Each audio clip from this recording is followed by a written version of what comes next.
Before anything else, if you're new here, hit that subscribe button right now, because the things we talk about on this channel will genuinely change how you see yourself, your relationships, and your worth.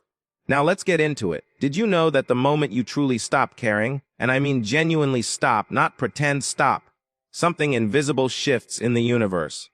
Your ex, the person who once looked you in the eyes and chose to walk away, suddenly starts feeling something they can't explain. A pull, a restlessness, like something precious just slipped through their fingers and they can't figure out what it was. They start replaying memories. They start noticing your absence in ways that feel almost physical. And here's the part that's going to shake you. They start realizing, slowly and painfully, that what they did to you wasn't just a breakup. It was a spiritual crime. And today, we're going to talk about exactly what that means, why your ex is waking up to it right now, and more importantly, what it says about who you truly are. So let me start with something real, something I want you to sit with for a second. You were not an ordinary person in that relationship. You weren't. I don't care how many times they made you feel like you were too much, or not enough, or replaceable.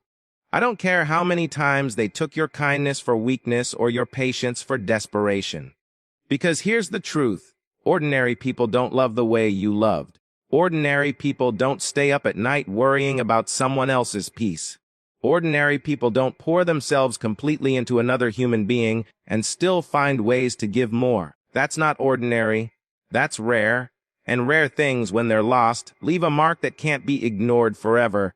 Now I want to talk about this idea of a spiritual crime, because I know that phrase might sound dramatic to some of you. But stay with me, because once I explain it, you're going to feel it in your chest and you're going to say, yes, that is exactly what happened to me. A spiritual crime isn't something you file in a courtroom. There's no judge, no jury, no formal sentence. But it's real. It happens when someone is given access to a soul that was genuinely open, genuinely loving, genuinely trusting, and instead of honoring that, they exploit it. They take the gift of your vulnerability and use it carelessly. They take your love and treat it like it's ordinary. They see your loyalty and mistake it for something they'll always have access to.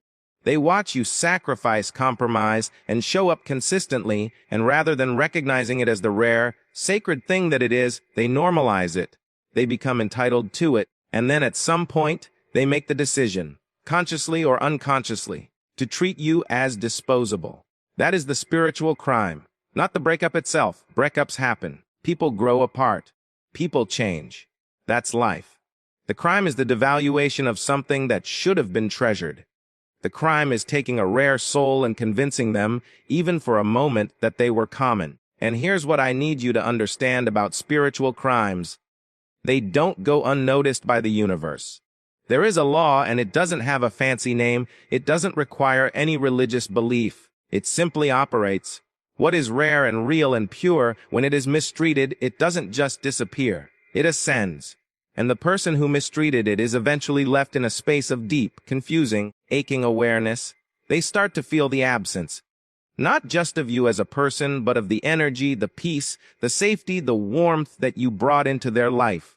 Things they didn't even consciously register while you were there suddenly feel missing everywhere they go.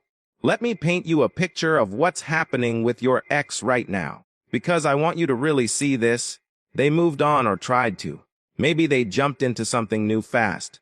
Maybe they threw themselves into work or friends or distractions. And for a while, it seemed like it was working. But there's this quiet background noise they can't silence. It shows up at random times, when they're laughing at a party and suddenly feel hollow, when a song comes on and they feel an emotion they can't explain, when they're lying next to someone new and feel more alone than they ever did. They're realizing that what they had with you wasn't something they can just find again at will. They're realizing that the connection, the depth, the specific kind of love you offered, it isn't something that just grows on trees. They're meeting people who are beautiful, who are interesting, who are available, and still feeling like something is missing. Because something is. You, the real, whole, spiritual you. And they're starting to understand what that means. Now here's where it gets interesting, and I want you to really absorb this part. Your growth since the breakup, whether you're aware of it or not, is radiating.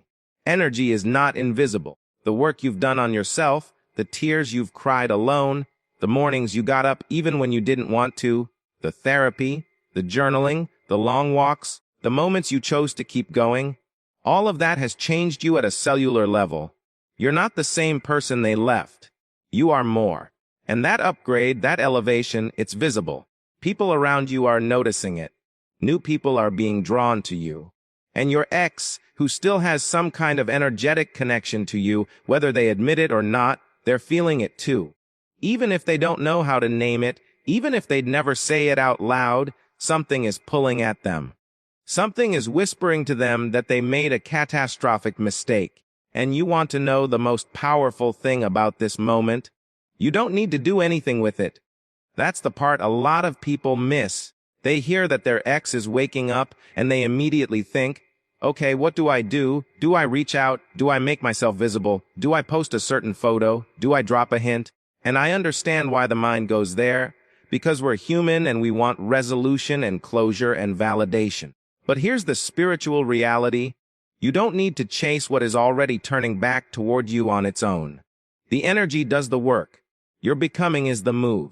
Let me talk for a moment about what it actually means that you are not ordinary, because I think so many of you have been living below your spiritual identity because of what this relationship did to your self-perception. Someone who loves deeply in a world that has become transactional is not ordinary.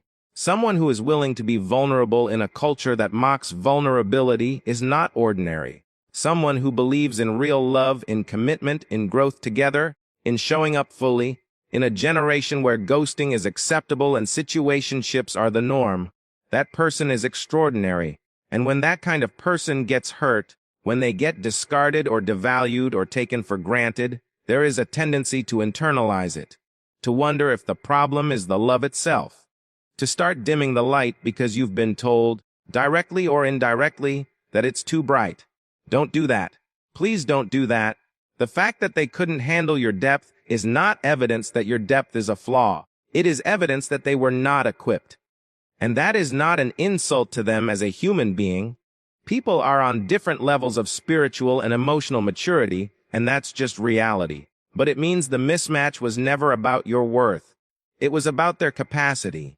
And there is a massive difference between those two things. Now let's talk about the crime from a different angle, because I want to be balanced here. Your ex, in most cases, didn't wake up one day and decide to commit a spiritual crime against you.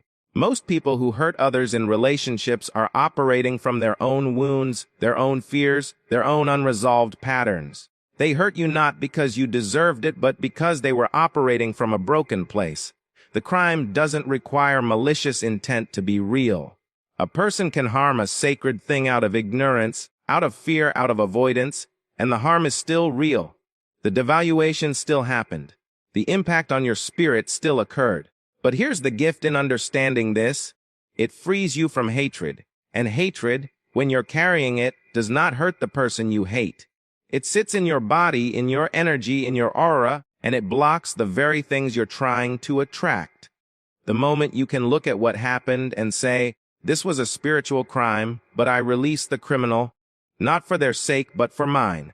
That is when your ascension accelerates. That is when you become truly untouchable in the most beautiful sense of the word. I want to speak to those of you who are still in the thick of the pain. Those of you who watched this title and felt a sting, because the wound is still fresh. Those of you who still check their profile sometimes, who still have dreams about them, who still feel the grief in the morning before your mind wakes up enough to distract itself. I see you, and I want you to hear this directly. Your pain is proportional to your love. The depth of your hurt is a direct reflection of the depth of what you gave. And that is not a weakness. That is the evidence of your capacity. A shallow person doesn't grieve this deeply. A person who loves lightly doesn't lie awake with this kind of ache. You're not weak for hurting this much. You're deep. And the world needs deep people, even when being deep comes with this kind of cost. What your ex took from you, or what it feels like they took, was not really taken. You cannot steal someone's light. You cannot diminish someone's spiritual signature. You can ignore it, you can fail to honor it, you can walk away from it, but it does not decrease. If anything, the attempt to diminish you caused a pressure, and under pressure, rare things don't crumble. They become diamonds. You are in your diamond stage right now, even if it doesn't feel like it. Even if from the outside you feel raw and tender and uncertain, the transformation is happening. And your ex, wherever they are, is beginning to sense the gravity of what they walked away from. Here's something I want you to think about practically, because this channel is not just about feelings, it's about action and awareness combined. Your job right now is not to make your ex regret. That is far too small a mission for someone of your caliber. Your job is to become so aligned with your highest self that the regret on their end becomes inevitable and irrelevant to you simultaneously. Those two things can coexist. You can reach a point where you are so full, so radiant, so locked into your purpose and your peace, that whether or not they regret, it simply doesn't move you the way it once would have. That is true power. That is the ultimate arrival. Work on your gifts. Return to the things that make you feel alive before that relationship consumed your identity. Reconnect with your creativity, your passion, your calling. Spend time with people who see you fully and love what they see. Invest in your body, your mind, your spiritual life. Do the internal work that most people avoid because it's uncomfortable. Because every layer of yourself that you excavate and heal becomes another layer of your irresistibility. Not just to a future partner, but to life itself. And here's the thing about spiritual crimes and spiritual justice. You don't have to seek it. You don't have to want revenge or want them to suffer. The universe keeps perfect accounts. What was taken is restored in other forms. What was broken is rebuilt stronger. What was dismissed returns to you in the hands of someone who truly knows its value. That's not wishful thinking. That's the pattern, repeated across thousands of human stories since the beginning of time. What is genuinely rare always finds its way to someone who can recognize it. So your ex realized you're not ordinary. Maybe they've already reached out. Maybe they haven't yet, but they will. Maybe they never will, but the realization is burning in them quietly. Maybe they've told a mutual friend. Maybe they're staring at old photos. Maybe they've typed and deleted a message more times than you know. Whatever stage they're at in their awakening, here's what I need you to know. That realization changes nothing about your path. You don't pause for it. You don't restructure your healing around it. You don't hold your breath waiting for it to come. You let it be what it is, a consequence, a natural result of the spiritual law playing out, and you keep walking. You keep becoming. You keep ascending.